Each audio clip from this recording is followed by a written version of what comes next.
اعوذ باللہ من الشیطان الرجیم بسم اللہ الرحمن الرحیم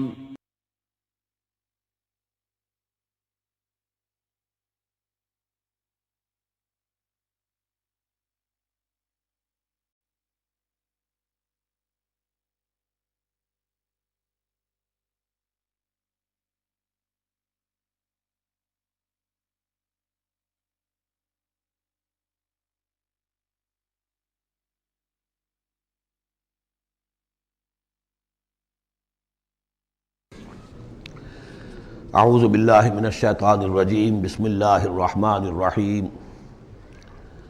اقرأ بسم ربک الذی خلق خلق الانسان من علق اقرأ وربک الاکرم الذی علم بالقلم علم الانسان ما لم يعلم صدق اللہ العظیم رب اشرح لی صدری ویسر لی امری واحلل عقدۃ من لسانی یفقہوا قولی۔ اس سے پہلے کئی مرتبہ یہ عرض کیا جا چکا ہے کہ حضور پر جو پہلی وحی آئی تقریباً اجماع ہے اس پر کہ وہ یہ 5 آیات ہیں سورہ علق کی۔ آپ کی عمر شریف جب 40 برس کے لگ بھگ ہوئی، حضرت عائشہ صدیقہ رضی اللہ تعالی عنہا کی ایک روایت میں یہ ساری چیزیں موجود ہیں، تو خلوت گزرنی محبوب ہو گئی، غور و فکر کا غلبہ ہو گیا۔ پھر آپ غار حرا میں جا کر کئی راتیں کئی دن قیام فرما ہوتے تھے، اور شارحین حدیث کا اس پر اجماع ہے کہ وہاں آپ کیا کرتے تھے؟ کان صفت تعبدہ فی غار حرا تفکر والاعتبار، غور و فکر، سوچ بچار۔ اسی میں پھر ایک دن فرشتہ آیا ہے۔ فرشتے کا آنا اور فرشتہ کیا لے کر آیا جس پر کہ اس نے یہ کہا اقرا، پڑھو، وہ ذرا بات ہے کہ جو ذرا پیچیدہ ہے، سمجھنے کی ہے، وہ میں عرض کروں گا آپ سے۔ روایت یہ ہے کہ فرشتے نے کہا اقرا، تو حضور نے فرمایا ما انا بقاری۔ فرشتے نے اپنے ساتھ بھیچا لگا کر سینے کے ساتھ، پھر چھوڑ دیا، کہا کہو اقرا۔ حضور نے پھر کہا میں ما انا بقاری، تیسری مرتبہ پھر کیا، 3 مرتبہ کرنے کے بعد پھر یہ اقرا بسم ربک الذی خلق۔ تو اس میں میرے نزدیک وہ روایت صحیح ہے کہ یہ جو پہلی وحی آئی ہے یہ ما بین النوم والیقظہ، جبکہ آپ نیم بیداری اور نیم خوابیدگی کی کیفیت میں تھے، اور فرشتہ اس وقت ایک تختی پر لکھی ہوئی یہ آیات لے کر آیا تھا۔ ورنہ ظاہر بات ہے کہ آدمی پڑھا ہوا نہ ہو تب بھی اسی کی اپنی زبان میں کہا جا رہا ہو کہ یوں کہو، تو وہ تو کہنا مشکل نہیں تھا۔ 40 برس کی عمر تھی آپ کی، کوئی آپ بچے تو نہیں تھے، کوئی شے تھی کہ جس کو پڑھنا تھا۔ وہ جو پڑھنا ہے تو وہ اصل میں یہ اس عالم میں کہ جس کو آپ کہیں گے ما بین النوم والیقظہ، بیداری اور خواب کے بین کی کوئی کیفیت تھی جس میں کہ فرشتہ آیا ہے اور اپنی اصل ملکی شکل میں آیا ہے۔ اس لیے کہ پھر اس نے جب وہ بھی کوئی چیز لکھی ہوئی لایا ہے، روایتوں میں آتا ہے سونے کی تختی تھی جس پر یہ آیات لکھی ہوئی تھیں، تو اس پر آپ نے کہا ما انا بقاری، میں تو پڑھا ہوا نہیں ہوں۔ اب بات اس کے ساتھ مطابقت رکھتی ہوئی ہے، لیکن پھر جو سینے کے ساتھ بھیچا ہے 3 مرتبہ، تو اس سے گویا کہ آپ کے اندر وہ استعداد پیدا ہو گئی، پھر آپ نے اس کو پڑھا۔ اور یہ میں یاد دلاتا ہوں کہ میں نے جب کہا تھا کہ جب دوسری وحی فترت کے بعد آئی ہے سورہ مدثر کی، تو حضور نے جب دیکھا تھا کہ اب یہ افق اعلیٰ پر یا افق مبین پر حضرت جبرائیل نظر آئے، کیسے پہچان لیا؟ وہی فرشتہ جو غار حرا میں آیا تھا، تو وہاں بھی وہ اپنی اصل ملکی شکل میں تھے، لیکن وہاں جو رویت حضور کو حاصل ہوئی تھی وہ پوری بیداری کی حالت کی نہیں تھی، ما بین النوم والیقظہ، یعنی کچھ نیم خوابی اور نیم بیداری کی کیفیت تھی، لیکن دیکھ لیا تھا حضرت جبرائیل کو ان کی اصل ملکی شکل میں اس وقت۔ لہذا پھر جب وہ پہاڑ سے اترتے ہوئے یا محمد کی صدا آئی، اور پھر آپ نے 2 مرتبہ تو ادھر ادھر دیکھا، کوئی نظر نہیں آیا، تو آپ کو کچھ خوف سا بھی طاری ہوا۔ پھر اچانک نگاہ اٹھی تو دیکھا کہ وہی فرشتہ کہ وہی کہ جو غار حرا میں آیا تھا، اس طرح ہے کہ آسمان زمین کے مابین افق پر، اور اس طرح سے ہے کہ پورا افق بھر گیا۔ تو یہ ہے اس کا پس منظر۔ اقرا بسم ربک الذی خلق، پڑھو اپنے اس رب کے نام سے جس نے پیدا کیا۔ خلق الانسان من علق، انسان کو پیدا کیا اس نے اس جونک کی طرح کی چیز سے کہ جو رحم مادر میں چمٹ گئی تھی۔ اقرا وربک الاکرم، پڑھو اور تمہارا رب بہت کریم ہے، بہت کریم ہے، بہت مہربان ہے۔ الذی علم بالقلم، جس نے کہ تعلیم دی ہے قلم کے ساتھ۔ عام انسانی تعلیم قلم کے ذریعے سے ہے، حضور کے لیے قلم کے درجے میں فرشتہ ہے، فرشتے کے ذریعے سے حضور کو سکھایا گیا ہے۔ علم الانسان ما لم یعلم، اور انسان کو سکھایا ہے جو کچھ کہ وہ نہیں جانتا تھا۔ اس وحی سے آپ کی نبوت کا ظہور ہو گیا۔ نبی تو پیدائشی طور پر نبی ہوتا ہے، لیکن اس کا ظہور ہوا ہے اس وحی کے ساتھ۔ البتہ اس میں کوئی تبلیغ کا حکم نہیں ہے، وہ تو پھر جب وہ وحی آئی ہے، جب کوئی فرشتے کو دیکھا ہے افق اعلیٰ پر، افق مبین پر، اس کے بعد جب گھر گئے ہیں اور پھر آپ کمبل اوڑھ کر لیٹ گئے ہیں، دہشت کی کیفیت طاری تھی، پھر وہ سورہ مدثر کی آیات نازل ہوئیں، یا ایھا المدثر قم فانذر وربک فکبر۔ وہاں سے پھر آپ کی رسالت کا آغاز ہوا کہ اے لحاف میں لپٹ کر لیٹنے والے، اب کھڑے ہو جاؤ، انذار کرو، خبردار کرو لوگوں کو، اور اپنے رب کی کبریائی کا اعلان کرو، اور اس کی کبریائی کے نفاذ کی جد و جہد کرو۔ یہ ہم پڑھ چکے ہیں سورہ مدثر میں۔ اس کے بعد میں نے عرض کیا تھا سورہ مدثر ہی میں 7 آیتوں میں حضور سے خطاب کے بعد پھر 3 آیتیں تھیں۔ فَإِذَا نُقِرَ فِي النَّاقُورِ فَذَلِكَ يَوْمَئِذٍ يَوْمٌ عَسِيرٌ عَلَى الْكَافِرِينَ غَيْرُ يَسِيرٌ۔ یہاں پھر دیکھیے، یہاں اب 3 آیتیں آ رہی ہیں، یہ آخرت کا فلسفہ بیان کر رہی ہیں۔ کَلَّا إِنَّ الْإِنسَانَ لَيَطْغَىٰ، کوئی نہیں، انسان طغیانی پر، سرکشی پر، زیادتی پر، ظلم پر، تعدی پر آمادہ ہو ہی جاتا ہے۔ کیوں ہو جاتا ہے؟ وہی حساس اور ذہین آدمی جو بیٹھا غور کر رہا ہے کہ یہ کیا ہو رہا ہے معاشرے میں، کیوں ظلم ہو رہا ہے، کیوں تعدی ہو رہی ہے، کیوں غلط روی لوگوں نے اختیار کی ہے، ہو جاتا ہے انسان۔ کیوں ہو جاتا ہے؟ الراہ استغنا، وہ اپنے آپ کو دیکھتا ہے کہ اس پر پکڑ کوئی نہیں، انگارہ زبان پر رکھوں گا تو جل جائے گی، جھوٹ بولوں گا کچھ بھی نہیں ہوگا، اگر میں کہیں زہر کھاؤں گا مر جاؤں گا، حرام کا مال کھاؤں گا کچھ نہیں ہوگا۔ کہ یہ دنیا جو ہے یہ فزیکل لاز پر چل رہی ہے، یہاں مورل لاز جو ہیں آپریٹو نہیں ہے۔ اخلاقی قوانین ہے تو صحیح موجود، انسان کے نفس میں ہے، یہ اچھائی یہ برائی، لیکن دنیا جو چل رہی ہے اس میں ان اخلاقی قوانین کا کوئی دخل نہیں ہے، وہ صرف فزیکل لاز پر چل رہی ہے۔ آگ جلا دے گی اور جھوٹ سے کچھ بھی نہیں ہوگا، چھالا بھی نہیں ہوگا، اور آپ نے اگر کہیں پر سنکھیا کھا لیا تو مر جائیں گے، اور آپ حرام خوری جتنی چاہے کرتے جائیں کچھ نہیں ہوگا۔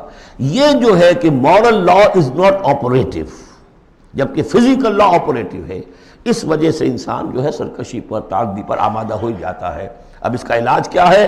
ان الی ربک الرجعی، یہ عقیدہ کہ تمہیں اپنے رب کی طرف لوٹ کر جانا ہے، حساب کتاب ہوگا، جواب دہی ہوگی، یہ یقین اگر دل میں بیٹھ جائے تو سیلف سینسر ہو جائے گا اس کے اپنے اندر، کوئی کام ایسا نہ کروں جس کی جواب دہی نہ کر سکوں، جانا ہے۔ گویا کہ حل جو ہے اس پورے معاملے کا، کسی معاشرے میں اخلاقی زوال آ چکا ہو تو صرف ایک ہے، اور وہ ہے آخرت کا یقین اگر ہوگا کہ ہر چیز کی جواب دہی ہوگی، حساب کتاب ہوگا۔ جس نے کوئی ذرے کے ہم بدل نیکی کمائی ہوگی وہ اس کو موجود پائے گا، اور ذرے کے ہم بدل بدی کمائی ہوگی، فَمَنْ يَعْمَلْ مِثْقَالَ ذَرَّةٍ خَيْرًا يَرَهُ وَمَنْ يَعْمَلْ مِثْقَالَ ذَرَّةٍ شَرًّا يَرَهُ۔ جب تک یہ نہیں ہوگا، واقعہ یہ ہے کہ انسان جو ہے ظلم، تعدی، جہاں کہیں بھی ہاتھ پڑ سکتا ہے کوئی نہ کوئی غلط حرکت کرے گا۔ اب اس کے بعد تیسرا حصہ وہاں تھا ولید بن مغیرہ سے متعلق، اور یہاں تیسرا حصہ جو ہے وہ متعلق ہے ابو جہل کے۔ ارایت الذی ینہا، کیا تم نے دیکھا اس شخص کو کہ جو روکتا ہے، عبدا اذا صلی، ہمارے ایک بندے کو جبکہ وہ نماز پڑھتا ہے۔ یہ کچھ ظلم اور زیادتی ہوئی ہے 2 مختلف مراحل پر۔ 2 واقعات تو ہمیں ایسے ملتے ہیں کہ حضور کو نماز سے روکا گیا اور آپ کو ایذا پہنچائی گئی اور کوئی غیر معمولی واقعہ نہیں ہوا۔ ایک مرتبہ حضور صلی اللہ علیہ وسلم سجدے میں تھے تو بیٹھے ہوئے تھے دور پہ کچھ وہ ابو جہل اور اس کے ساتھی، انہوں نے کہا کہ کوئی ہے ذرا جو فلاں جگہ پر اونٹ ذبح ہوا، اس کی اوجڑی پڑی ہوئی ہے، وہ اوجڑی لا کے محمد کی گردن پہ رکھ دو جب یہ سجدے میں جائے۔ تو حضور سجدے میں گئے تو وہ اوجڑی لا کے، اونٹ کی اوجڑی بری ہوئی وہ لا کے رکھ دی، تو آپ سر نہیں اٹھا پا رہے تھے۔ پھر حضرت فاطمہ کو معلوم ہوا ہے، وہ آئی ہیں دوڑتی ہوئی، پھر انہوں نے وہاں سے اس کو ہٹایا ہے، اور تو اس وقت ایک زیادتی یہ کی گئی، اس وقت کوئی غیر معمولی واقعہ نہیں ہوا، یعنی کہیں اللہ تعالیٰ نے پکڑا نہیں اسے۔ ایک موقع پر یہ ہے کہ حضور نماز پڑھ رہے تھے تو وہ آیا، اس نے آپ کی گردن کے اندر چادر ڈال کر اس کا ایک پھندا سا بنا کے کھینچا کہ آپ کی آنکھیں ابل پڑی۔ لیکن تیسرا واقعہ آتا ہے کہ ایک موقع پر حضور صلی اللہ علیہ وسلم نماز پڑھ رہے تھے تو اس نے ڈانٹا اور کہا کہ محمد میں نے تمہیں منع کیا مت نماز یہاں پڑھا کیا کرو، اور وہ پھر آگے بڑھا کوئی اقدام کرنے کے لیے پھر پیچھے ہٹ گیا۔ لوگوں نے کہا کیا ہوا؟ تو کہا کہ مجھے اپنے اور محمد کے درمیان ایک کھائی نظر آئی جس میں کوئی پروں والی مخلوق تھی اور وہ میری تکہ بوٹی کرنے کو تیار تھی. اس سے خوف کھا کر وہ پیچھے ہٹ گیا. تو مجھے جہاں تک محسوس ہوتا ہے وہ یہ ہے کہ جب تک تو حضور کو ابو طالب کی پروٹیکشن حاصل تھی اس وقت تک کا معاملہ تو پہلے دو واقعات ہیں. لیکن پھر جب آپ آئے ہیں اور طائف سے واپس آئے ہیں اور اللہ تعالیٰ کی طرف سے خصوصی پروٹیکشن آپ کو ملی ہے، اس کے بعد کا واقعہ وہ ہے کہ جس کا کہ یہاں تذکرہ ہو رہا ہے. ارأیت الذی ینہا، کیا تم نے دیکھا اس شخص کو جو روکتا ہے عبدن ہمارے ایک بندے کو اذا صلی، جبکہ وہ نماز پڑھتا ہے. ارأیت ان کان علی الہدی، کیا تم نے غور کیا اگر وہ شخص ہوتا ہدایت پر، یہی ابو جہل ہدایت کے راستے پر کاربند ہوتا. او ہمارا بالتقوی، یہ ہمت والا آدمی ہے، جرت والا آدمی ہے، بخیل نہیں تھا. اس نے یہی کہا تھا کہ بنی ہاشم نے اگر لوگوں کو غریبوں کو کھانے کھلائے ہم نے ان سے بڑھ کر کھلائے، ابھی تک تو ہم کندھے سے کندھا ملا کر آ رہے. وہ بخیل نہیں تھا، پھر جری تھا، بہادر تھا، میدان جنگ میں گیا ہے، لیڈ کیا ہے لشکر کو اپنے. اور جب گردن کاٹنے لگے تھے تو کہتا تھا نیچے سے کاٹنا تاکہ نیزے کے اوپر چڑھاؤ گے تو معلوم ہو کہ اونچی گردن ہے کسی سردار کی گردن ہے. تو یہ چیزیں اس کے اندر تھیں، مرد میدان تھا. لیکن یہ ہے کہ وہ جو صدق بالحسنی والے معاملے پہ آ کے مار کھا گئے. لیکن یہ کہ اگر یہی شخص ایمان لے آیا ہوتا، ہدایت پر ہوتا، تقویٰ کی تعلیم دیتا، تو آپ سمجھیے پھر کیا ہوتا. گویا کہ ایک اور عمر فاروق مل گیا ہوتا اس امت کو. بالکل ان کی شخصیتوں کے اندر بڑا پیرلل انداز ہے. حضرت عمر بھی لڑنے بھڑنے والے آدمی، کشتیاں کرنے والے آدمی، ادھر سے جا رہے ہیں اس کو دھکا دے رہے ہیں، اس مزاج کے آدمی تھے. لیکن یہ کہ بہرحال ان میں وہ چیز موجود تھی کہ بخل نہیں اور بزدلی نہیں. ان دو چیزوں کے بعد جو ہے پھر یہ کہ تصدیق بالحسنی کے لیے اللہ تعالیٰ نے ایک راستہ کھول دیا ان کے لیے، تو ان کے وہ عمر فاروق بن گئے. اس لیے کہ دعا کی تھی محمد رسول اللہ نے. ارأیت ان کذب وتولی، کیا تم نے سوچا کہ اس نے جو جھٹلایا ہے اور منہ موڑ لیا ہے، الم یعلم بان اللہ یری، کیا یہ جانتا نہیں کہ اللہ دیکھ رہا ہے. کلا لئن لم ینتہ، ہرگز نہیں اگر یہ باز نہ آیا، لنصفا بالناصیہ، ہم گھسیٹیں گے اس کی چوٹی کے بال پکڑ کر. ناصیۃ کاذبۃ خاطئہ، یہ پیشانی کہ جو خطا کار ہے، جھوٹی ہے. فلیدعو نادیہ، تو بلا لے وہ اپنی پارٹی کے لوگوں کو، بلا لے اپنی مجلس کے لوگوں کو، ہم نشینوں کو. سندعو الزبانیہ، ہم بلا لیں گے جہنم کے فرشتوں کو. کلا لا تطعہ واسجد واقترب، اے نبی آپ اس کی بات نہ مانیے، آپ سجدہ کیجئے اور اللہ سے قریب ہو جائیے. بسم اللہ الرحمن الرحیم. انا انزلناہ فی لیلۃ القدر، یہ دیکھیے ربط بڑا عمدہ چلا آ رہا ہے. پہلی وحی کے فوراً بعد ہم نے اتارا ہے اس کو لیلۃ القدر میں. وما ادراک ما لیلۃ القدر، کیا تم جانتے ہو کیا ہے لیلۃ القدر. لیلۃ القدر خیر من الف شہر، وہ لیلۃ القدر 100 مہینوں سے بہتر ہے. تنزل الملائکۃ والروح، وہاں ہم پڑھ چکے ہیں تفصیل سے کہ یہ اینول بجٹ سیشن ہے اللہ تعالیٰ کا اس دنیا کے نظام کے لیے. ہر سال میں جو کچھ ہونا ہوتا ہے اس کے فیصلے ہو جاتے ہیں. فیہا یفرق کل امر حکیم، اس شب میں سب فیصلے ہو جاتے ہیں اگلے سال کیا کچھ ہونا ہے، اور وہ فرشتوں کے حوالے کر دیے جاتے ہیں. ایشو ہو گئے آرڈر، اب ان کی ہے امپلیمنٹیشن. یدبر الامر من السماء الى الارض ثم یعرج الیہ، فرشتے جو ہیں امپلیمنٹ کرتے ہیں ان احکام کو اور پھر وہ رپورٹیں جو ہے واپس پہنچتی ہیں. تو اسی رات میں قرآن مجید کے نزول کا آغاز ہوا. تنزل الملائکۃ والروح فیہا باذن ربہم، اس رات میں اترتے ہیں فرشتے بھی، اور الروح روح الامین، روح القدس، وہ کہ چونکہ ان کا ذکر عام طور پہ علیحدہ اس لیے کیا جاتا ہے جو ہم 2 دفعہ پڑھ چکے ہیں. علمہ شدید القویٰ ذو مرۃ فاستویٰ، تو ان کی خاص شان ہے فرشتوں میں کہ مطاع ہیں، مطاع ثم امین، ان کے سردار کی حیثیت رکھتے ہیں. تو تنزل الملائکۃ والروح فیہا باذن ربہم، اپنے رب کے حکم سے، من کل امر، ہر امر، جو سارے فیصلے ہو چکے ہوتے ہیں آئندہ سال کے، ان کے بارے میں جو ہے ان کو احکام دے دیے گئے ہوتے ہیں. فیہا یفرق کل امر حکیم، یہ ہم وہاں پڑھ چکے ہیں.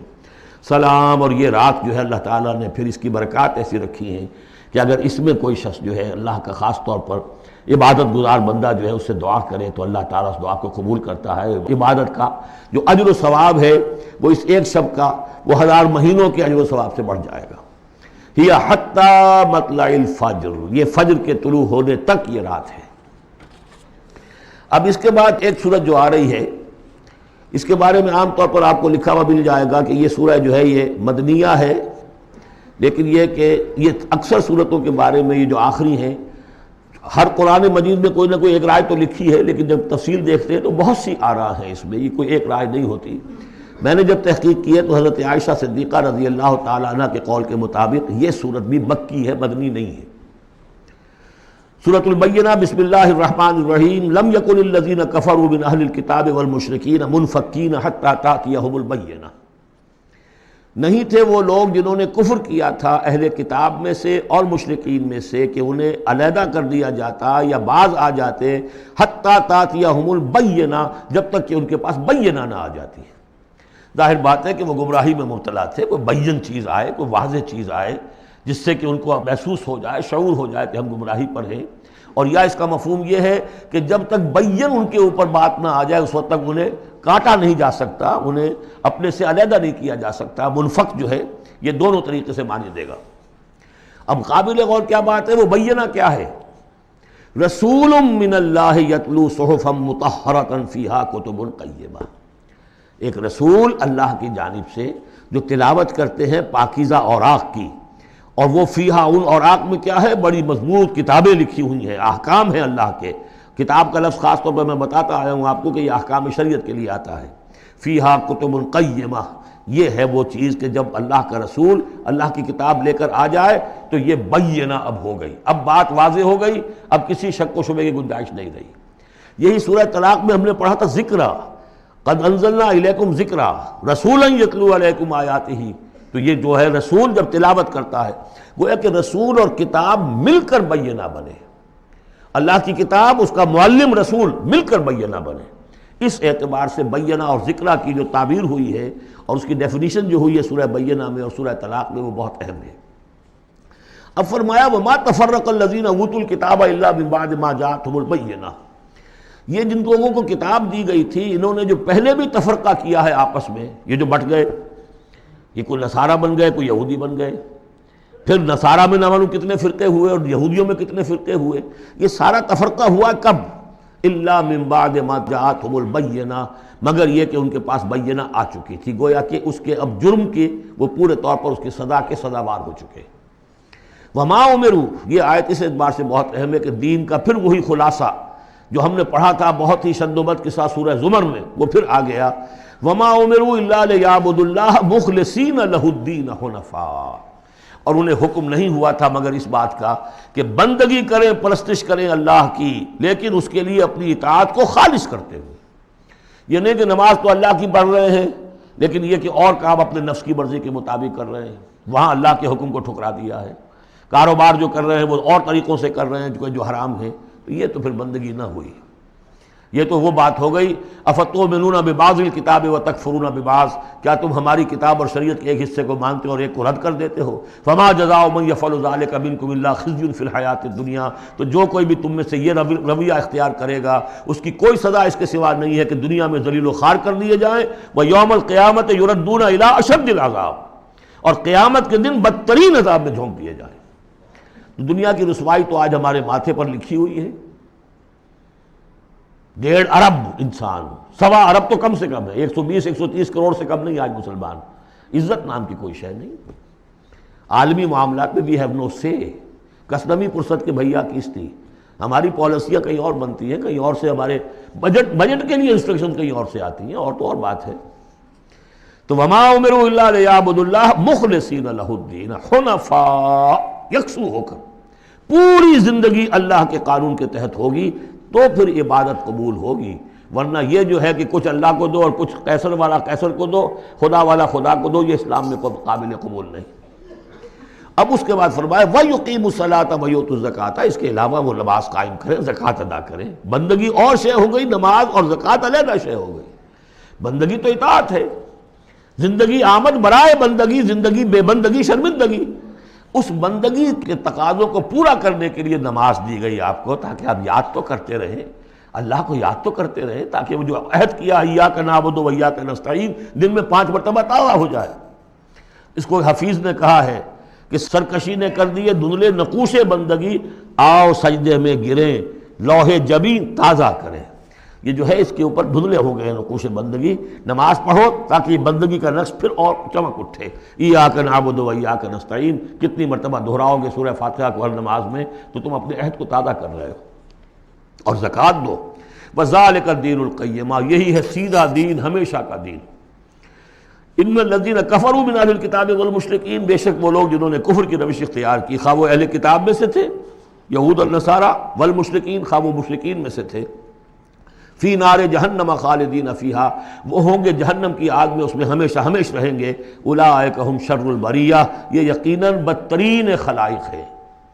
ان الذین آمنوا وعملوا الصالحات اس کے برعکس وہ لوگ جو ایمان لائے جنہوں نے نیک عمل کیے، اولئک ہم خیر البریہ یہ بہترین خلائق ہے. اللہم ربنا اجعلنا منہم اللہ تعالی ہمیں ان میں شامل ہونے کی توفیق عطا فرمائے. جزاؤہم عند ربہم جنات عدن تجری من تحتہا الانہار خالدین فیہا ابدا ان کا بدلہ ہوگا ان کے رب کے پاس وہ باغات، رہنے والے باغات، ریزیڈینشل گارڈنز جن کے دامن میں ندیاں بہتی ہوں گی اور جس میں وہ رہیں گے ہمیشہ ہمیش ہمیشہ ہمیش. یہ مقام اور ایک سورہ تغابن جو ہم نے پڑھی تھی اس وقت میں نے وہ بات کا تذکرہ نہیں کیا تھا. دو مقامات قرآن مجید کے ایسے ہیں جہاں جو سائملٹینیس کنٹراسٹ ہے وہ یہ ہے کہ جہنم کے لیے صرف خالدین فیہا آیا ہے اور جنت کے لیے خالدین فیہا ابدا، تو یقیناً کوئی نہ کوئی فرق ہے. ویسے جہنم کے لیے بھی قرآن میں دوسرے مقامات پر ابدا بھی آیا ہے اور پھر سارا کچھ، لیکن جہاں کنٹراسٹ آ جائے جو فوری ہو، تو یہ جو سائملٹینیس کنٹراسٹ کے حوالے سے چنانچہ اسی بنیاد پر امت کے دو بڑی عظیم شخصیتوں کی رائے یہ ہے کہ جہنم ابدی نہیں ہے، ایک وقت میں آ کے کھوکھلی ہو جائے گی، ختم ہو جائے گی. یا تو وہ جہنمی وہ ہوں گے کہ جن میں خیر کا سرے سے کوئی ایلیمنٹ ہی نہیں، انہیں جلا کر راکھ کر دیا جائے گا، معدوم ہو جائیں گے جیسے حیوانات معدوم ہو جائیں گے. اور اگر کوئی خیر کا ایلیمنٹ ہے تو جیسے بھٹی میں چڑھا کر دھو کر کپڑا نکال لیا جاتا ہے، ایسے ہی وہ ان کی روح جو ہے وہ نکال لی جائے گی اور وہ پھر جنت میں پہنچ جائیں گے. لیکن یہ عام اہل سنت کا عقیدہ نہیں ہے. لیکن یہ ہے کہ دو افراد ہیں جو بہت عظیم ہیں. ایک تو یہ کہ جو یوں سمجھیے کہ شیخ اکبر کہلاتے ہیں، صوفیہ میں بہت چوٹی کی شخصیت، محی الدین ابن عربی. دوسرے وہ شخص کہ جو ہر اعتبار سے محی الدین ابن عربی سے بہت شدید اختلاف کرتے ہیں، بہت شدید اختلاف، امام ابن تیمیہ. اور جو یوں سمجھیے کہ سلفی جو المسلک جو لوگ بھی ہیں دنیا میں، ان کے نزدیک سب سے بڑے امام جو ہے، سب سے بڑے عالم وہ امام ابن تیمیہ ہے رحمۃ اللہ علیہ، ان کی رائے بھی یہی ہے. تو دو عظیم اشخاص کا اس پر متفق ہو جانا، متفق گردید رائے بو علی بارائے من، تو یہ وہ یقیناً جو ہے اس قابل تھا کہ میں آپ کو اس کا تذکرہ ذکر بتا دوں.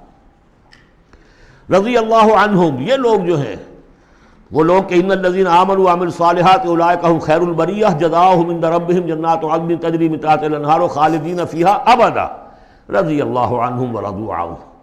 اللہ تعالیٰ ان سے راضی ہو گیا اور وہ اس سے راضی ہو جائیں گے. جب جائیں گے وہاں تو اللہ تعالیٰ وہ کچھ دے گا کہ راضی ہو جائیں گے. ذالک لمن خشی ربہ یہ ان کے لیے ہے جو اپنے رب سے ڈرتے رہے. اللہم ربنا اجعلنا منہم اللہم ربنا اجعلنا منہم. سورۃ الزلزال اس کے بارے میں بھی اختلاف ہے کہ یہ مکی ہے یا مدنی ہے. میرے نزدیک مکی ہے 100%. اور اس کے بارے میں ایک روایت یہ آئی ہے کہ حضور نے فرمایا ہے کہ یہ ایک سورت جو ہے 1000 آیات کے ہم وزن ہے اپنی فضیلت کے اعتبار سے. بسم اللہ الرحمن الرحیم. اذا زلزلت الارض زلزالہا جب زمین ہلائی جائے گی جیسے کہ ہلائی جائے گی، یعنی تم اس وقت اندازہ نہیں کر سکتے کیسے ہلائی جائے گی. اسی کا نقشہ کھینچا گیا ہے سورہ حج کے شروع میں. یا ایھا الناس اتقوا ربکم ان زلزلۃ الساعۃ شیء عظیم. اس قیامت کا زلزلہ بہت بڑی شے ہوگا. یوم ترونھا تذہل کل مرضعۃ عما ارضعت وتضع کل ذات حمل حملها وتری الناس سکارى وما هم بسکارى ولکن عذاب اللہ شدید. تو اذا زلزلت الارض زلزالها واخرجت الارض اثقالها اور زمین اپنے سارے بوجھ نکال کر پھینک دے گی. انسان دفن ہوں گے، چاہے دفن ہو چاہے کہیں سمندر میں غرق ہوئے ہوں، آخر ان کے اجزاء کہاں گئے؟ اسی زمین میں ہے. سمندر کی تہ میں بھی تو زمین ہی ہے. کیا ہے؟ اسی زمین میں یہیں سے نکلے تھے ان کے جسم. منہا خلقناکم وفیہا نعیدکم ومنہا نخرجکم تارۃ اخری. وہ اپنے بوجھ نکال کے فارغ ہو جائے گی. وقال الانسان ما لہا انسان کہے گا اسے کیا ہوا، یہ کیا حالات ہو گئے، کیا صورت بنی ہے. یومئذ تحدث اخبارہا اس دن یہ زمین اپنی خبریں سنائے گی بھی کہ یہ حضرت انسان میری پیٹھ پر سوار ہو کر کیا حرکتیں کرتا رہا ہے اس کی خبر بھی دے گی. جیسے کہ فرمایا گیا سورہ حامیم سجدہ میں، ہمارے اپنے ہاتھ ہمارے خلاف گواہی دیں گے، ہمارے اپنے پاؤں ہمارے خلاف گواہی دیں گے، ہماری اپنی جلدیں اور کھالیں ہمارے خلاف گواہی دیں گی، اور ہم کہیں گے گھبرا کر کہ لما شہدتم علینا، تم نے ہمارے خلاف کیوں گواہی دی، تم تو ہمارے عضو ہو. اور وہ کہیں گے انطقنا اللہ الذی انطق کل شیء، آج ہمیں بھی اللہ نے زبان دے دی جس نے سب کو زبان دی تھی. تو یہ زمین بھی اپنے احوال سنائے گی. بِأَنَّ رَبَّكَ أَوْحَىٰ لَهَا، یہ اس لیے کہ اس کے رب نے اسے حکم دیا ہوگا، اس کی وحی اسے آ گئی ہوگی. یومئذ یصدر الناس اشتاتا، یہ اشتاتا وہی لفظ آ گیا شتا. ان سعیکم لشتا، تم اگرچہ انسان ہو، سبھی نظر آ رہے ہو انسان، لیکن یہ کہ تمہاری سعی و جہد کے رخ بالکل مختلف ہے. فاما من آتا واتقى وصدق بالحسنى فسنيسره لليسرى واما من بخل واستغنى وكذب بالحسنى فسنيسره للعسرى. یہاں فرمایا وہ چیز اب وہاں ظاہر ہو جائے گی. یومئذ یصدر الناس اشتاتا، لوگ علیحدہ علیحدہ ہو جائیں گے. لیروا اعمالهم، تاکہ انہیں ان کے اعمال دکھا دیے جائیں. یہ اعمال نامہ ہے، کوئی ایک ہی بٹن دبے گا کسی اس بڑے جوائنٹ کمپیوٹر کا جو اللہ نے رکھا ہوا ہے اپنے ہاں، وہ آپ کی پوری فلم اور آپ کا ایک ایک لفظ جو ہے موجود ہے. فَمَنْ يَعْمَلْ مِثْقَالَ ذَرَّةٍ خَيْرًا يَرَهُ، تو جس کسی نے ذرے کے ہم وزن بھی کوئی نیکی کمائی ہوگی وہ اسے اپنے سامنے موجود پائے گا. وَمَنْ يَعْمَلْ مِثْقَالَ ذَرَّةٍ شَرًّا يَرَهُ، اور جس کسی نے نیکی بدی کی ہوگی ذرے کے ہم وزن وہ سامنے. اب ذرہ کسے کہتے تھے عربی زبان میں؟ آپ نے شاید کبھی دیکھا ہو کہ یہ چیونٹیاں ہوتی ہیں، ان چیونٹیوں کے بھی انڈے ہوتے ہیں، ان انڈوں سے جو بچہ نکلتا ہے وہ ذر کہلاتا ہے. اب ظاہر بات ہے کہ ہر زبان کے اندر کسی شے کے لیے، چھوٹی چیز حقیر چیز کے لیے ان کی اپنے آبزرویشن سے وہ چیز لی جاتی. جیسے میں نے فتیلہ، کہ کھجور کی ناف میں جو لگا ہوا ہوتا ہے چھوٹا سا ایک تاگا سا، وہ فتیلہ ہے. نقیرہ وہ کیا ہے؟ تل. تو جو چیزیں بھی ان کے یہاں تھی مطلب چھوٹا، ذرے سے مراد ہے کہ سب سے چھوٹی شے. فَمَنْ يَعْمَلْ مِثْقَالَ ذَرَّةٍ شَرًّا يَرَهُ، اس کا نقشہ ہم دیکھ چکے ہیں سورہ کہف میں. جب وہ اعمال نامہ رکھا جائے گا، وَوُضِعَ الْكِتَابُ فَتَرَى الْمُجْرِمِينَ مُشْفِقِينَ مِمَّا فِيهِ وَيَقُولُونَ يَا وَيْلَتَنَا مَا لِهَذَا الْكِتَابِ لَا يُغَادِرُ صَغِيرَةً وَلَا كَبِيرَةً إِلَّا أَحْصَاهَا وَوَجَدُوا مَا عَمِلُوا حَاضِرًا، جو کیا ہوگا موجود ہوگا. یہ چار صورتیں جو زلزال سے شروع ہوئی ہیں یہ ایک مزاج کی ہیں. اس میں وہی آخرت کا انذار بہت ہی یعنی بالکل جس کو کہا جائے کہ یعنی دو ٹوک انداز میں. سورۃ العادیات بسم اللہ الرحمن الرحیم والعادیات ضبحا فالموریات قدحا فالمغیرات صبحا فاثرن به نقعا فوسطن به جمعا.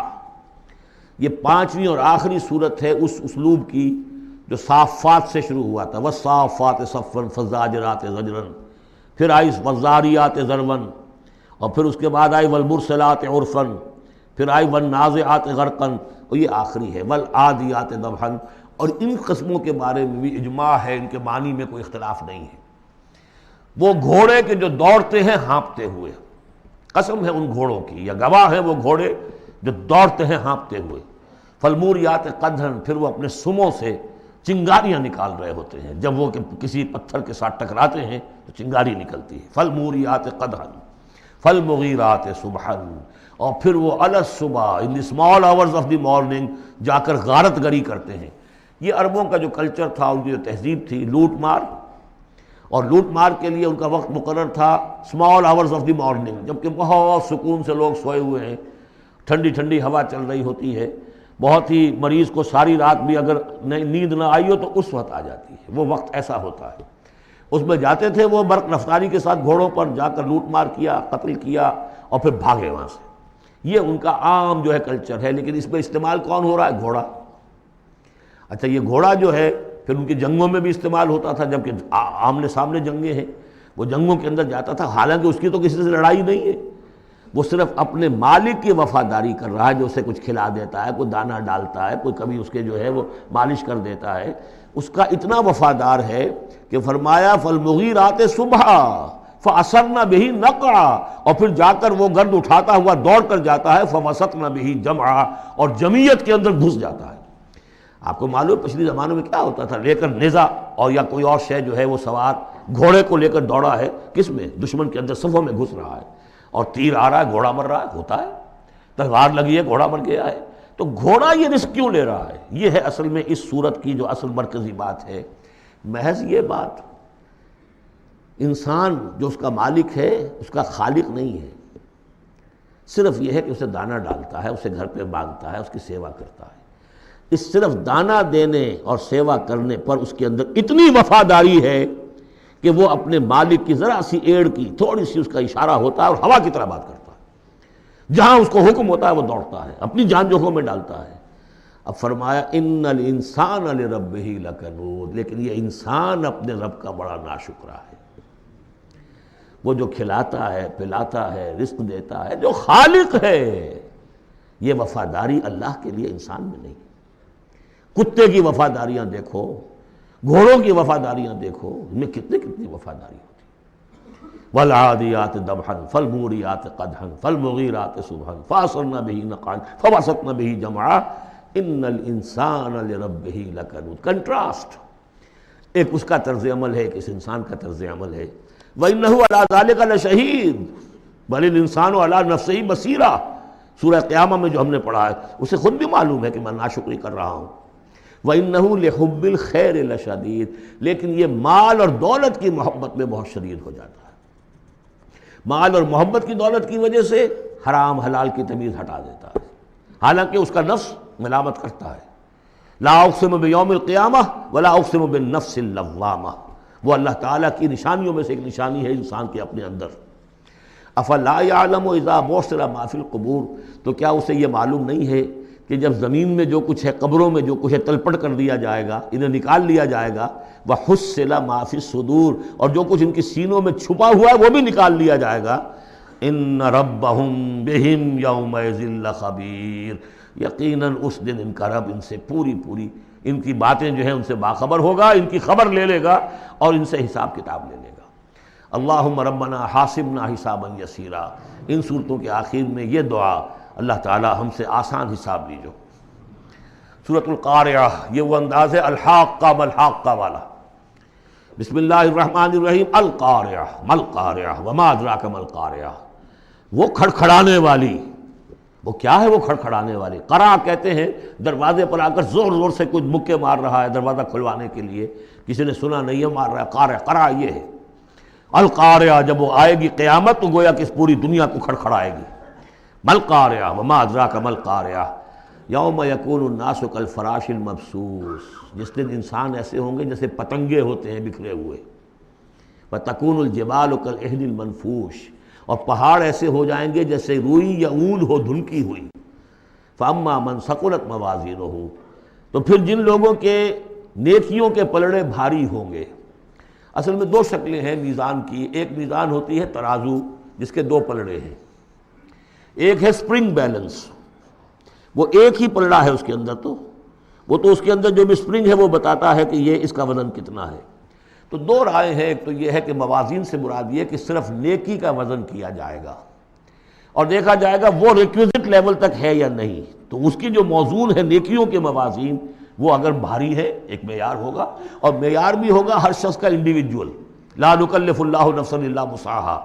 اگر اس کے اپنے شاکلہ، اس کے اپنے جینز، اس کے اپنے جو بھی ماحول کے اثرات تھے، ان سب کی رعایت کرنے کے باوجود ایک مطلوبہ مقدار تک نیکی کا عنصر نکل آیا، فَأَمَّا مَنْ ثَقُلَتْ مَوَازِينُهُ فَهُوَ فِي عِيشَةٍ رَاضِيَةٍ، وہ ہوگا بڑے عیش کی زندگی میں جس میں اس کے لیے رضا ہی رضا ہے، راضی رہے گا، ہمیشہ جو ہے اس کی زندگی جو ہے خوشی پر ہوگی، خرم۔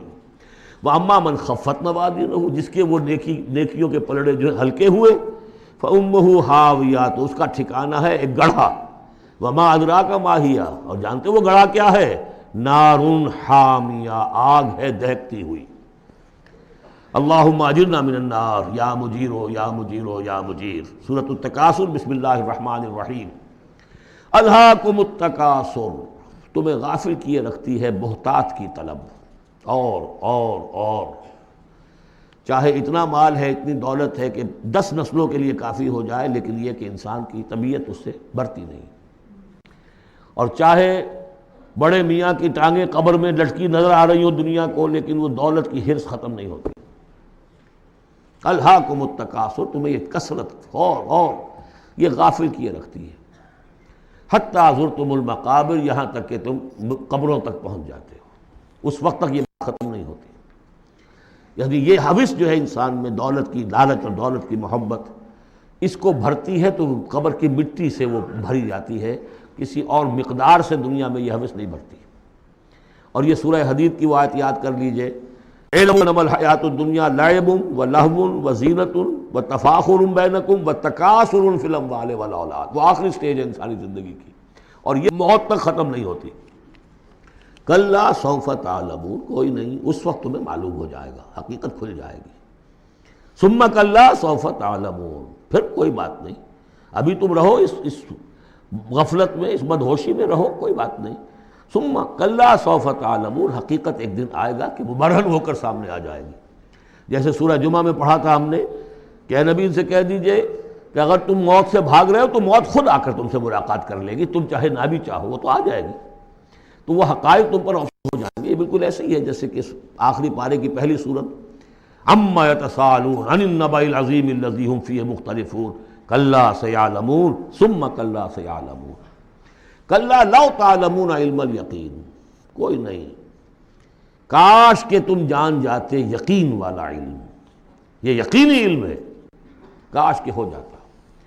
اب اس پر جو ہے ہمارے بعض حکماء نے علم الیقین، عین الیقین اور حق الیقین کے 3 درجے قائم کیے۔ علم الیقین، آپ نے کہیں دیکھا دھواں ہے، آپ نے کہا آگ لگی ہے، حالانکہ آپ نے آگ دیکھی نہیں ہے، کسی دلیل سے، استدلال سے آپ نے انفر کیا ہے کہ آگ نکلی، یہ علم الیقین ہے۔ عین الیقین، آپ نے جا کر دیکھ لیا آنکھ سے کہ آگ لگی ہوئی ہے، اب یہ اور یقین پختہ ہو گیا۔ لیکن ایک ہو سکتا ہے پتہ نہیں یہ آگ ہے یا آگ کی شکل ہے۔ آج کل بہت سے وہ ایسے بنے ہوتے ہیٹرز کہ جو گھر میں جا کر یہ معلوم ہوتا دیکھتے ہوئے انگارے رکھے، ہے کچھ بھی نہیں وہاں، تو اصل میں تو لائٹ کہیں اور، وہ جو حرارت آ رہی ہے وہ تاروں میں سے آ رہی ہے، وہ دہتے انگارے جو نظر آ رہے ہیں وہ ہرگز ہے ہی نہیں، آگ ہے ہی نہیں، آگ کی شکل ہے۔ لیکن اگر کہیں آپ نے انگلی بھی جا کر دے دی اور وہ جب جلی ہے تو اب حق الیقین حاصل ہو گیا کہ ہاں یہ آگ ہی ہے، اس لیے کہ اس کا تجربہ آپ کو خود حاصل ہو گیا۔ تو یہ ہے کلا لو تعلمون علم الیقین، کاش کہ تمہیں اس دنیا میں رہتے ہوئے علم الیقین ہی حاصل ہو جائے۔ لترون الجحیم، پھر تمہیں اس جہنم کو دیکھنا ہے، ثم لترونھا عین الیقین، پھر عین الیقین کے ساتھ اس کا دیکھو گے۔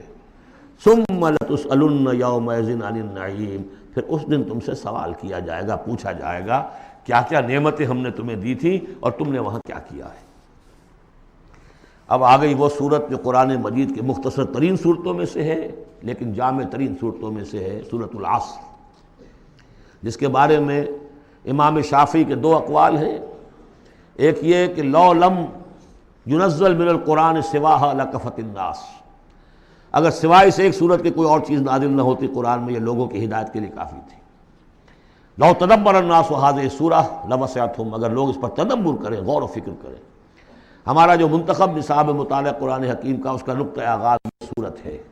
والعصر، زمانے کی قسم ہے، زمانہ گواہ ہے، پوری تاریخ انسانی اس پر گواہی دے گی۔ ان الانسان لفی خسر، یقیناً انسان خسارے میں ہے، گھاٹے میں ہے۔ الا الذین آمنوا، سوائے ان کے جو 4 شرطیں پوری کریں، ایک نہیں۔ الا الذین آمنوا وعملوا الصالحات وتواصوا بالحق وتواصوا بالصبر، ایمان لائیں جو اس کائنات کے مخفی حقائق ہیں ان کو سمجھیں، ان کا شعور حاصل کریں، ان کی تصدیق کریں۔ ایمان باللہ، ایمان بالآخرہ، ایمان بالرسالت، پھر اس کے عملی تقاضوں کو پورا کریں۔ وعملوا الصالحات، پھر یہ کہ اس کے اوپر نہ صرف خود قائم ہوں، اس کی دعوت دیں، اس کو پھیلائیں، وصیت کریں، جو بھی حق ہے، جو بھی صحیح بات ہے، امر بالمعروف ہے، نہی عن المنکر ہے، تواصوا بالحق۔ اور پھر یہ کہ جب یہ کام آپ کریں گے، آزمائشیں آئیں گی، تکلیفیں آئیں گی، مصیبتیں آئیں گی، ریزنٹمنٹس ہوں گی، لوگ ناراض ہوں گے، آپ کیوں ان سے کہہ رہے ہیں کہ یہ کام آپ نہ کریں، یہ غلط کام ہے۔ بچوں سے بھی کہہ کر دیکھیے کہ گلی میں مت کھیلو، تم کرکٹ کھیل رہے ہو، کسی گاڑی کا شیشہ توڑو گے تو پھر اپنی عزت بچا کر وہاں سے نکل کر گھر واپس پہنچنا مشکل ہو جائے گا۔ کوئی نہیں چاہتا کہ کوئی بات آپ بتائیں، تو پھر اب آپ کو صبر کی ضرورت ہوگی، آپ اس پر کام کرتے رہیں۔ جیسے کہ حضرت لقمان نے اپنے بیٹے کو نصیحت کی تھی، یا بنی اقم الصلاۃ وامر بالمعروف وانہی عن المنکر واصبر علی ما اصابک، پھر جو بھی تکلیف آئے اسے جھیلو، پھر یہ کہ آدمی جو ہے بزدل نہ ہو، تھڑ دلا نہ ہو، کہ اس قدم سے واپس آ جائے اس خوف سے کہ کہیں مجھے اس میں کوئی تکلیف نہ آ جائے۔ وَلَنَبْلُوَنَّكُمْ بِشَيْءٍ مِّنَ الْخَوْفِ وَالْجُوعِ وَنَقْصٍ مِّنَ الْأَمْوَالِ وَالْأَنفُسِ وَالثَّمَرَاتِ وَبَشِّرِ الصَّابِرِينَ، صبر کرنے والے۔ وَالْعَصْرِ إِنَّ الْإِنسَانَ لَفِي خُسْرٍ إِلَّا الَّذِينَ آمَنُوا وَعَمِلُوا الصَّالِحَاتِ وَتَوَاصَوْا بِالْحَقِّ وَتَوَاصَوْا بِالصَّبْرِ اللہم ربنا اجعلنا منہم اللہم ربنا اجعلنا منہم۔ جو اس راستے پر نہیں چلتے ان کا کردار کی ایک جھلک دکھائی جا رہی ہے۔ یہ سورۃ ہمزہ جو ہے، بسم اللہ الرحمن الرحیم، ویل لکل ہمزۃ لمزہ، انسان کے سامنے کوئی ہائی آئیڈیل نہیں اگر ہوتا، کوئی اعلیٰ نصب و لین و نش نہیں ہے، تو وہ پستی کی طرف، پھر اس کی دلچسپی کیا ہوگی؟ کوئی چغلیاں کھاتا پھر رہا ہے، کسی کو تانے دے رہا ہے، کسی کی غیبت کر رہا ہے، کسی کی عزت پر حملہ کر رہا ہے، کسی کا مال ہڑپ کر رہا ہے، پھر اس کی شخصیت کے اندر یہ پستی آ جائے گی۔ وہی جس پستی کو دیکھ کر ایک حساس انسان مایوس ہو جاتا ہے کہ انسان میں خیر کوئی ہے ہی نہیں، یہ تو گویا کہ گندگی کی ایک پوٹ ہے۔ کسی سے پوچھ لیجئے، کوئی کہے گا سیکس، اور سیکس اتنا کہ باپ اگر بیٹی کو محبت بھری نگاہ سے دیکھ رہا ہے تو وہ بھی سیکس ہے، ماں اگر بیٹے کے جسم پر کوئی شفقت سے ہاتھ پھیرے تو وہ بھی سیکس ہے، یہاں تک پہنچا گیا۔ تو یہ کہ انسان کے اندر کوئی اعلیٰ جذبہ، کوئی اعلیٰ فکر ہے ہی نہیں، کسی کوئی بتایا ہمیں، انسان تو میرا حیوان ہے، گندگی کی پوٹ ہے۔ کوئی شخص جو ہے بڑا اونچا واز کہہ رہا ہے اور کوئی زیر لب مسکرا رہا ہوگا کہ یہ واز جو فرما رہے ہیں اپنا روب گاٹھنا چاہ رہے ہیں، کوئی ان کی اور کوئی غرض ہوگی، کوئی شاید کوئی نذرانہ ملنا ہو انہیں جس کے لیے واز فرما رہے ہیں۔ واز تو بڑا عمدہ ہے، لیکن انسان جانتا ہے کہ بڑے گھٹیا انسان کے بالعموم جو موٹیوز ہیں انتہائی گھٹیا ہوتے ہیں، جس سے کہ انسان کی یعنی فطرت سے انسان جو ہے مایوس ہو جاتا ہے کہ شاید انسان میں کوئی خیر ہے ہی نہیں۔ اسی لیے وہ 4 قسمیں کھائیں تھیں، والتین والزیتون وطور سینین وہذا البلد الامین لقد خلقنا الانسان فی احسن تقویم۔ کیا محمد انسان نہیں تھے؟ کیا موسیٰ انسان نہیں تھے؟ کیا عیسیٰ انسان نہیں تھے؟ کیا نوح انسان نہیں تھے؟ انسانی عظمت کے اوپر اتنی بڑی بڑی گواہیاں موجود ہیں، لیکن جب پستی پر آتا ہے تو واقع ہے کہ اس سے پست کوئی نہیں۔ پھر اسفل سافلین، جتنا کینہ انسان میں پیدا ہو جاتا ہے اونٹ کے اندر نہیں ہے، جتنی شہوت انسان میں پیدا ہو جاتی ہے سور میں نہیں ہے اتنی۔ یہ ساری چیزیں جو ہیں، نقالی جتنی انسان کرتا ہے اتنا آپ کسی بندر میں نہیں دیکھیں گے نقالی کرتے ہوئے، اور جتنا یوں سمجھیے کہ انسان کے اندر خونخواری پیدا ہو جاتی ہے، بھیڑیوں کو مار دے جاتا ہے انسان۔ جو کچھ ہوتا ہے جب نیشنلزم کا بھوت سوار ہوتا ہے سر پر، بچوں کو، چھوٹے چھوٹے بچوں کو اچھال کر بلموں میں اور نیزوں کے اندر کون پروتے رہے؟ انسان پروتے رہے۔ سن 47 میں پروئے گئے کہ نہیں؟ وہ انسان تھے، بھیڑیے سے زیادہ کوئی بھیڑیا ایسا کام نہیں کرے گا۔ ویل لکل ہمزۃ لمزہ، بڑی خرابی ہے اس شخص کے لیے کہ جو عیب چنتا رہتا ہے لوگوں کے اور تانے دیتا رہتا ہے۔ الذی جمع مالا وعددہ، جس کی ساری سعی و جہد اسی میں رہی، مال کمایا اور اسے گنتا رہا، اب میرے ایسٹس اتنے ہو گئے، آج کی بیلنس شیٹ اس سال کی جو ہے اس میں یہ اضافے ہو گئے۔ یحسب ان مالہ اخلدہ، کچھ گمان یہ کرتا ہے شاید کہ اس کا مال اسے ہمیشہ باقی رکھے گا۔ ظاہر بات ہے آدمی جانتا ہے مجھے مرنا ہے، لیکن اسی مال کو صرف کر کے وہ کوئی ایسے نشانات دنیا میں چھوڑ کے جانا چاہتا ہے کہ جس سے اس کا نام زندہ رہے۔ پیرامڈز کیوں بنائے گئے؟ calm and self-possessed, still and resolute. The pyramids، یہ اہرام مصر اتنے اونچے اونچے، ہزارہا انسان اس پہ لگے رہے ہوں گے تب یہ بنے ہوں گے، کتنی بڑی بڑی چٹانیں، کتنے لوگ ان کے نیچے دب کر مرے ہوں گے۔ Pyramids echo unto eternity, the defiant cry of man's will to survive and conquer the storms of time۔ تو مال سے انسان نے اپنے نام کو زندہ رکھنے کی کوشش کی ہے۔ کلا، ہرگز نہیں، لَيُنبَذَنَّ فِي الْحُطَمَةِ، یہ جھونک دیا جائے گا حطمہ میں۔ وَمَا أَدْرَاكَ مَا الْحُطَمَةُ، اور تم جانتے ہو کہ وہ کیا ہے؟ حطمہ کیا ہے؟ نار اللہ الموقدہ، وہ آگ ہے سلگائی ہوئی، التی تطلع علی الافئدہ، جو دلوں کے اوپر بھڑکے گی۔ اب یہ آگ کون سی ہوگی؟ ایک تو ہمارے زمانے میں ایک صاحب تھے، اگرچہ وہ کوئی عالم دین تو نہیں تھے، انگریزوں کی فوج میں رہے تھے تو کچھ انہوں نے چیزیں پڑھی تھیں، وہ اس حطمہ کو ایٹم سے تعبیر کرتے ہیں، اور ایٹم کا جو بھی ہوتی ہے، جو آپ کو معلوم ہے کہ پھر اس سے جو پھیلتی ہے اس کی، چاہے وہ براہ راست آگ نہیں ہوتی، وہ اس کا فال آؤٹ جو ہے وہ یقیناً جو ہے کہ جو چیر کے انسان کے وجود کو چلا جاتا ہے اندر۔ یہ چیزیں ہیں کون کون سی آگیں ہیں؟ آپ سمجھیے ایک آگ تو وہ ہے لکڑی سے ہم نے جلائی ہے، وہ جلاتی ہے تو اس کو جلاتی ہے. ایک آگ وہ ہے جو انفرا ریڈ ریز ہے یا الٹرا وائلٹ ریز ہے یا کوئی اور ریز ہے. یہ کھال کو کچھ نہیں کہتی، اندر جا کے جس آپ جسم کے جس حصے کو چاہتے ہیں اسے حرارت پہنچاتی ہے. وہ آگ جو ہے نار اللہ الموقدہ التی تطلع علی الافئدہ، دلوں پر جا کر وہ روشن ہوگی. انہا علیہم موصدہ، پھر وہ ان پر بند کر دی جائے گی تاکہ ساری حرارت انہی کے اوپر رہے. فی عمد ممددہ، بڑے اونچے اونچے لمبے ستونوں میں. اب جو 10 صورتیں رہ گئی ہیں ان میں سے اکثر کا تعلق سیرت النبی سے ہے صلی اللہ علیہ وسلم. اور اس میں سب سے پہلے جو ہے عرب کا وہ جو ماحول اس وقت کا تھا جس میں اپنے حضور پیدا ہوئے ہیں، آپ کی ولادت باسعادت ہوئی ہے، اور اس کے کچھ واقعات کی طرف اور ان کا جو معاشی اس وقت کا معاملہ تھا خاص طور پر قریش کا، اس کی طرف اشارہ ہے. حضور کی ولادت ہوئی ہے عام الفیل میں، جس سال کہ آیا تھا ابرہہ یمن سے فوج لے کر اور وہ بیت اللہ کو گرانا چاہتا تھا. اس کا ایک لمبا تاریخی پس منظر ہے. عیسائی تھا وہ، اس نے کلیسا بنایا تھا. وہ چاہتا تھا جیسے لوگ جو ہے آتے ہیں بیت اللہ میں حج کرنے کے لیے ہجوم ہوتا ہے، ایسے ہی یہاں کلیسا میں آئیں. وہاں کوئی آیا نہیں، بلکہ کوئی عرب نے جا کر شرارت بھی کی، وہیں جا کر وہ رفع حاجت کرایا اندر. اس پر جو غصہ اسے چڑھا، اس نے کہا کہ اب ان کا جو ہے یہ بیت اللہ میں ڈھاؤں گا. وہ فوج لے کر آیا ہے جس میں ہاتھی بھی تھے، اسی لیے وہ اصحاب الفیل کہلاتے ہیں. لیکن اللہ تعالیٰ نے اپنے اس گھر کی حفاظت فرمائی معجزانہ طریق پر. چھوٹے چھوٹے پرندے بھیجے ہیں جو سمندر کی طرف سے غول کے غول آئے، اور ان کے چونچوں میں اور ان کے پنجوں میں چھوٹے چھوٹے کنکر تھے. لیکن وہ کنکر جب وہ اوپر سے آ رہا ہے تو وہ گولی کا کام کرتا ہے. اس کی جو ویلوسٹی ہے اور مومنٹم جو بنتا ہے اس کا اوپر سے گرنے کی وجہ سے، تو اس نے گولیوں کا کام کیا اور پوری فوج جو ہے تہس نہس ہو گئی. الم تر کیف فعل ربک باصحاب الفیل، کیا تم نے دیکھا نہیں کیا حشر کیا تمہارے رب نے ان ہاتھی والوں کا. الم یجعل کیدہم فی تضلیل، کیا اس نے ان کی تمام تدبیروں کو اور جو داؤ انہوں نے لگایا تھا بیکار اور غیر مؤثر نہیں کر دیا. وارسل علیہم طیرا ابابیل، اور ان پر بھیج دیے جھنڈ کے جھنڈ اڑتے ہوئے جانوروں کے، پرندوں کے.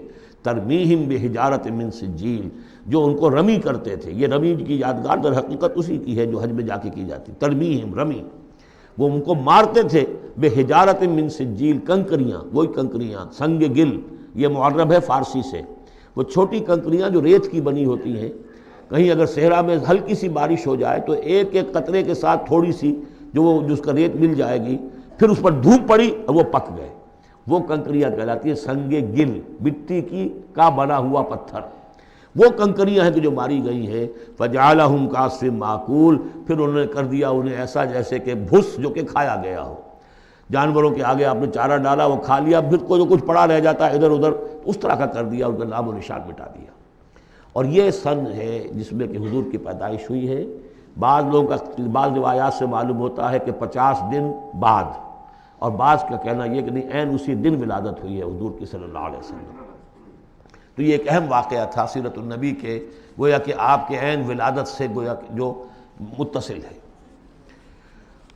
سورۃ قریش، بسم اللہ الرحمن الرحیم. لإلاف قریش إیلافہم رحلۃ الشتاء والصیف فلیعبدوا رب ھذا البیت الذی اطعمہم من جوع وآمنہم من خوف. قریش کو مانوس رکھنے کے لیے اللہ نے ان کے دلوں میں محبت ڈال دی.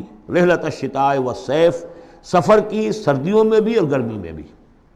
اس میں اشارہ ہو رہا ہے کہ جو ایسٹ ویسٹ ٹریڈ میں قریش کو مونوپولی حاصل ہو گئی تھی. پہلے یہ ٹریڈ قوم سبا کے ہاتھ میں تھی، جبکہ عروج کا دور تھا یمن کا. تو ہوتا یہ تھا کہ ہندوستان سے اور جاوا اور ملایا اور سماٹرا، بورنیو اور چین سے سارا جو سامان تجارت آتا تھا وہ یمن کے ساحل پر، کیونکہ نہر سویس تو تھی نہیں. اب ایک طرف وہ ہے فار ایسٹ، ایک طرف ہے یورپ، اور یورپ کو اور فار ایسٹ کو ملانے والے کوئی آبنائے نہیں ہے، پانی. اور وہ راستہ جو ہے round the Cape of Good Hope, وہ تو 1498 میں واسکو ڈی گاما نے تلاش کیا ہے، گویا کہ حضور کی بعثت کے بعد 800 برس بعد. اس وقت کیا شکل تھی کہ سارا یورپ کا سامان تجارت آیا تھا فلسطین کے ساحل پر، شام کے ساحل پر، اور یہاں سے سارا مال آ کر اترتا تھا یہ یمن کے ساحل پر. تو کچھ عرصے پہلے تک تو کوئی 150-200 برس پہلے تک حضور سے یہ ساری تجارت یمنیوں کے ہاتھ میں تھی، یمنی قافلے لے کر چلتے تھے، یہاں سے اس مال کو لے گئے وہ وہاں تک شام تک، پھر وہاں سے مال لے آئے، اور یہ ایک طرح سے گویا کہ ایسٹ اینڈ ویسٹ جو ٹریڈ تھی اس میں انہیں کی پوزیشن حاصل تھی۔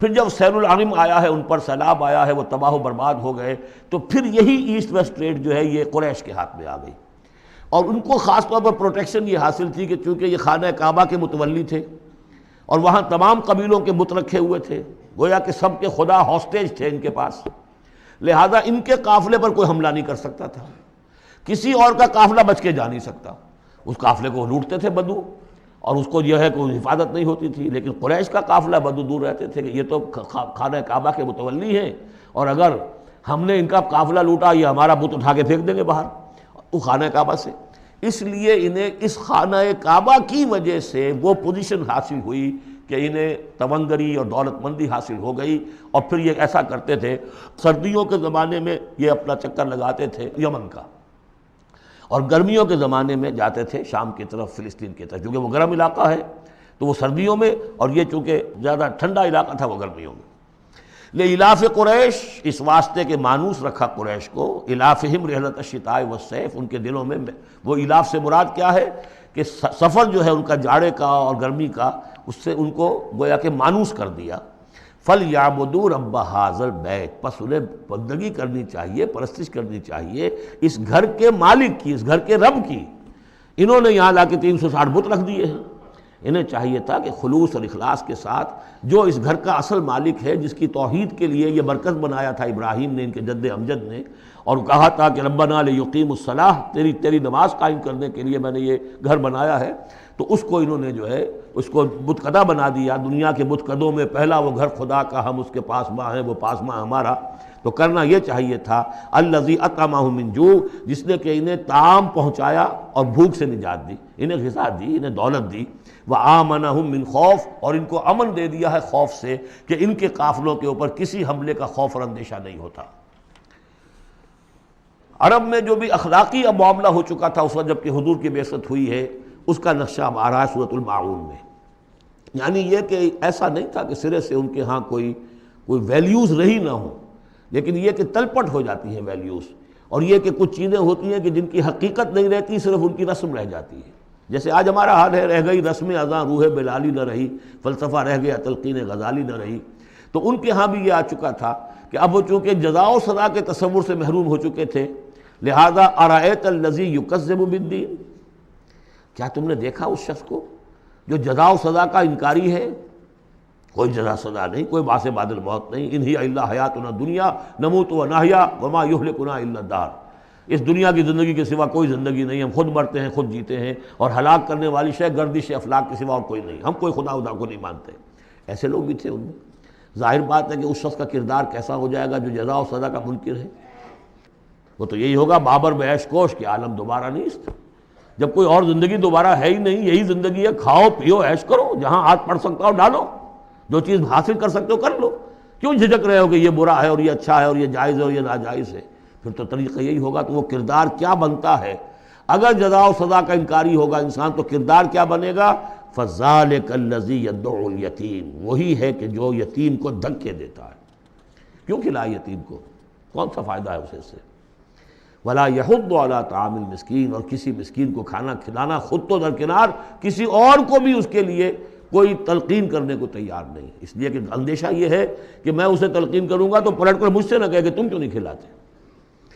فَوَيْلٌ لِّلْمُصَلِّينَ، ان کے ہاں نماز تو ہے، نماز کا حلیہ انہوں نے بگاڑ دیا ہے، وہ سورہ انفال میں ہم پڑھ چکے ہیں، سیٹیاں بجاتے تھے، تالیاں بجاتے تھے، لیکن وہ نماز سمجھتے تھے اسے، وہ طواف کرتے تھے خانہ کعبہ کا، اور اس میں سب سے اونچا طواف سمجھتے تھے اس کو کہ مادر ذات برہنہ ہو کر طواف کیا جائے، یہ سارے تکلفات ختم کر کے، اور بالکل جیسے دنیا میں آئے تھے، اللہ نے جب ہمیں بھیجا تھا تو اللہ کے گھر میں آئیں تو اسی طریقے سے آئیں جیسا کہ اللہ نے دنیا میں ہمیں بھیجا۔ اب ان کے یہ تصورات تھے۔ فَوَيْلٌ لِّلْمُصَلِّينَ الَّذِينَ هُمْ عَنْ صَلَاتِهِمْ سَاهُونَ، تو تباہی ہے، ہلاکت ہے، بربادی ہے ان نماز پڑھنے والوں کے لیے جو اپنی نمازوں سے غافل ہیں، اس کی روح ختم ہو چکی ہے، شکلیں بھی بدل دی گئی ہیں۔ ہمارے ہاں اللہ کا شکر ہے اس امت میں شکل نہیں بدلی ہے، صلو کما رأیتمونی اصلی، اللہ کا فضل ہے، اس طرح کی بدعات وہاں ہمارے ہاں نہیں ہے، لیکن یہ ہے کہ روح جو ہے، روح نماز، حضور قلب، آدمی نماز پڑھ رہا ہو تو احساس ہو کہ میں کس کے سامنے کھڑا ہوں، اور پھر جو کہہ رہا ہو اس کو سمجھ رہا ہو، اور خلوص و اخلاص سے کہہ رہا ہو ایاک نعبد و ایاک نستعین، پھر اس پر عمل کرتا ہو، وہ کہاں کتنے ہیں؟ ایک رسم ہے، رہ گئی رسم اذاں روح بلالی نہ رہی، فلسفہ رہ گیا تلقین غزالی نہ رہی، نماز و روزہ و قربانی و حج یہ سب باقی ہیں، تو باقی نہیں ہے۔ الذین هم عن صلاتهم ساہون الذین هم یراؤون، اور اگر کوئی نیکی کا کام کرتے ہیں تو دکھاوے کے لیے، تاکہ اس سے کچھ شہرت ملے، بڑا بہت سخی آدمی ہے۔ وَيَمْنَعُونَ الْمَاعُونَ، لیکن ان کی شخصیت کے اندر پستی کا عالم یہاں تک آ گیا ہے کہ عام استعمال کی چیزیں بھی مانگے تانگے نہیں دیتے۔ عرب میں بھی روایت تھا بھئی کہیں سے کسی کے چولہے میں سے کوئی انگاری لے آؤ تاکہ ہم آگ روشن کر لیں، نمک ہے کسی سے مطلوب ہے تو اس کا کوئی جھجک نہیں ہوتی تھی، نمک دے دیا جاتا تھا، لیکن وہ لوگ ان چیزوں میں بھی آ کر شقی ہو جاتا ہے۔ سورۃ الکوثر، اس پس منظر میں محمد الرسول اللہ کا ظہور ہو رہا ہے۔ یہ تین صورتیں جو ہیں اس نے پس منظر رکھا، ایک نے تاریخی، ایک نے ان کا معاشی اور اقتصادی، ایک نے ان کی اخلاقی اور مذہبی حیثیت۔ سورۃ الفیل وہ تاریخی واقعہ جو ہے، ظاہر بات ہے بہت بڑا واقعہ، اس کا بڑا چرچا ہوا ہوگا حضور کی بعثت کے ساتھ متعلق، لیکن دوسری طرف بیت اللہ اور اس کی وجہ سے قریش کو اس کے متولی ہونے کی وجہ سے جو امن حاصل تھا اور جو انہیں اللہ کی طرف سے روزی پہنچ رہی تھی، تیسرے ان کی اخلاقی پستی جس حد کو پہنچ گئی تھی، اس میں جب ظہور ہو رہا ہے محمد الرسول اللہ کی نبوت کا، یہ سورۃ الکوثر، بسم اللہ الرحمن الرحیم، انا اعطیناک الکوثر فصل لربک وانحر ان شانئک ھو الابتر۔ اے نبی ہم نے آپ کو خیر کثیر عطا کیا۔ اس خیر کثیر میں یوں تو یہ کہ حوض کوثر وہ بھی اسی میں شامل ہے، لیکن یہ کہ اس پر آپ کو 25-30 قول مل جائیں گے۔ قرآن سب سے بڑا خیر کثیر ہے، بہت بڑا خیر کثیر۔ حکمت، ومن یؤت الحکمت فقد اوتی خیرا کثیرا، جس کو حکمت اور دانائی دے دی گئی اس کو تو خیر کثیر دے دیا گیا۔ تو ہم نے آپ کو وہ سب کچھ عطا کر دیا ہے، اور محتاط کے ساتھ عطا کر دیا ہے، جو انسان کی انسانیت کے لیے، اس کے لیے یوں سمجھیے کہ ترہ امتیاز بن سکتا ہے۔ فصل لربک وانحر، پس اپنے رب کے لیے نماز پڑھا کیجئے اور نحر کیجئے، اونٹ قربان کیا کیجئے۔ یہ گویا کہ عید الاضحیٰ کا نقشہ آ گیا۔ فصل لربک، پہلے ہم نماز پڑھتے ہیں دوگانہ عید الاضحیٰ، اور پھر جا کر ہم قربانی کرتے ہیں وانحر ان شانئک ھو الابتر، یقیناً آپ کا دشمن ہی ہے کہ جو دم کٹا ہو جائے گا۔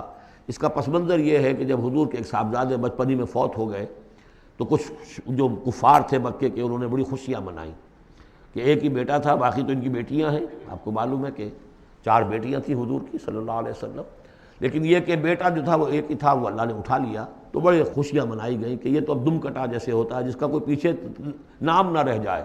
بیٹیوں سے تو نام چلتا نہیں، نام تو چلتا ہے بیٹوں سے، تو اب ان کا تو کوئی تذکرہ ہی نہیں رہے گا۔ کوئی بات نہیں، جب تک یہ ہیں آگے کوئی نام لینے والا نہیں۔ تو فرمایا کہ نہیں، ان کو تو کروڑوں بیٹے اللہ عطا کرے گا، کروڑوں اربوں بیٹے عطا کرے گا۔ ہاں اے نبی، آپ کا دشمن ضرور ہے کہ جس کا نام لیوا کوئی نہیں رہے گا۔ یہ جو ہے سورۃ الکافرون، یہ گویا کہ ایک اعلان ہوتا ہے آخری کسی نبی کی طرف سے کہ جب کہ وہ اپنی دعوت پیش کر چکا ہو، اتمام حجت کر چکا ہو، ہر طرح سے بات واضح ہو چکی ہو، اور قوم اس کی نہ مان رہی ہو، تو پھر وہ اعلان برات کرتا ہے، اب میرا تم سے کوئی تعلق نہیں۔ قل یا ایھا الکافرون لا اعبد ما تعبدون، کہہ دیجئے اے نبی، اے کافروں۔ یہ انداز کبھی بھی داعیانہ نہیں ہوتا، داعی کا انداز ہوتا ہے یا ایھا الناس، اے لوگوں، اے خدا کے بندو۔ یا ایھا الکافر، یہ ہے گویا کہ اعلان برات اس وقت جب کہ اب وہ سیپریشن ہو رہی ہے۔ آپ دیکھیں گے لکم دینکم ولی دین، ٹھیک ہے، تم نے جو تھا اپنے لیے چن لیا، اب تمہیں مبارک ہو، میرا دین وہ ہے جس پر میں قائم ہوں۔ تو گویا کہ اب تمہارے درمیان ڈائلاگ بھی ختم ہے۔ قل یا ایھا الکافرون لا اعبد ما تعبدون، میں ہرگز پوجنے والا نہیں اس کو جنہیں تم پوجتے ہو، ولا انتم عابدون ما اعبد، نہ تم پوجنے والے اس کو جسے میں پوجتا ہوں۔ اس میں نفی ہو رہی ہے۔ وہ کہتے تھے ہم تو اللہ کو بھی پوجتے ہیں، ہاں اس کے ساتھ کچھ اور چیزوں کو بھی پوجتے ہیں، لیکن اللہ کا پوجنا اگر کسی شرک کے ساتھ ہے تو وہ نفی ہے اس کی بالکل۔ ولا انتم عابدون ما اعبد، کوئی تمہارا اپنا تصور کا اللہ ہوگا کوئی خدا جو تم نے بنا رکھا جسے پوج رہے ہو، میں جسے پوج رہا ہوں اسے تم نہیں پوج رہے۔ ولا انا عابد ما عبدتم، اور نہ ہی میں ہمیشہ آئندہ بھی کبھی بھی پوجنے والا ہوں اس کا جس کی بندگی تم کر رہے ہو، ولا انتم عابدون ما اعبد، نہ تم پوجنے والے ہو اس کی جس کو میں پوج رہا ہوں، لکم دینکم ولی دین، اب میرے اور تمہارے راستے علیحدہ ہو گئے، تمہارے لیے تمہارا دین، جو طریقہ تم نے اختیار کیا ٹھیک ہے، تمہیں مبارک ہو، میرے لیے میرا دین ہے۔ بارک اللہ لی ولکم فی القرآن العظیم ونفعنی وإیاکم بالآیات والذکر